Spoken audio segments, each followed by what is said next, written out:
The scariest thing that I took away from it was if you read between the lines and you didn't have to, read that far. Trump said, if I don't win, I'm going to make this, it's going to go to the courts. He's all but encouraging people, his watchers. What we're setting the table for is a disastrous November in this country. Not only just from the way it's set up with all the mail-in voting, we're not going to get the election results the night of, so that's going to stretch on for probably a month. And then he's saying, it's a fraudulent system already. But nobody asked the question, well, what if you win outright? Are you going to challenge it then?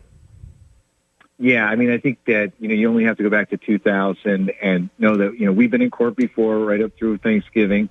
But I also think that you had two gentlemen there, whoever you voted for and whoever you supported, backed by teams of gentle ladies and gentlemen that were going to fight as hard as they could, but they were going to fight in the courts, in a legal manner, and that both would accept the ultimate outcome. Now, you remember Al Gore took back his concession. That's never been done before at 3:00 in the morning.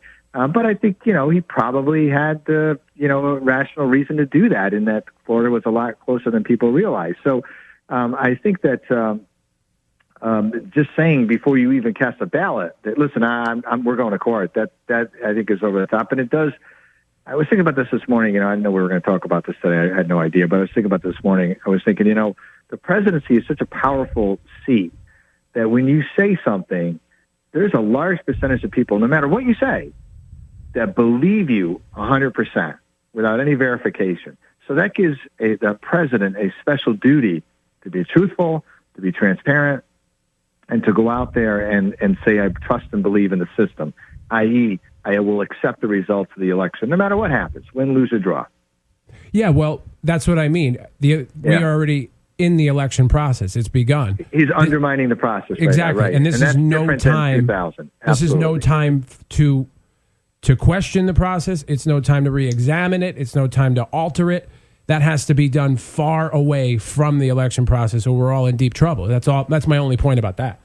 And that, I just want to say this to your listeners. I mean, in terms of Connecticut and these mail-in applications that they've received in the mail, understand that we have a number of checkpoints in the registrar's office and the town clerk's office to make sure that if you're asking for a ballot, you're a registered voter in the city of Danbury, and that if you mail your ballot in, we know that you already did that. And if you try to show up at your local polling place on election day and vote again, we're going to catch you.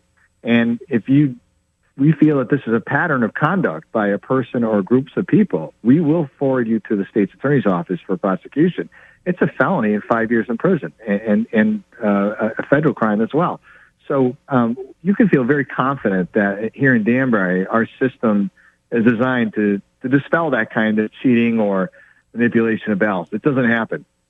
I'm not saying it doesn't happen in other cities in Connecticut. I know one city in particular where it's just outrageous what goes on with absentee ballots and applications. But here in Danbury, we've got it down. And that's true for the entire greater Danbury area. All of our town clerks and registrars do a great job. And you can feel confident that people aren't voting twice and they're not cheating and all this other stuff. This is a great segment. Informative. This was helpful. Serious. We needed, because with these kind of subjects, I really like to get an expert opinion rather than Ethan and I just kind of saying how we feel, So we appreciate your perspective on this, and I think you handled it fairly.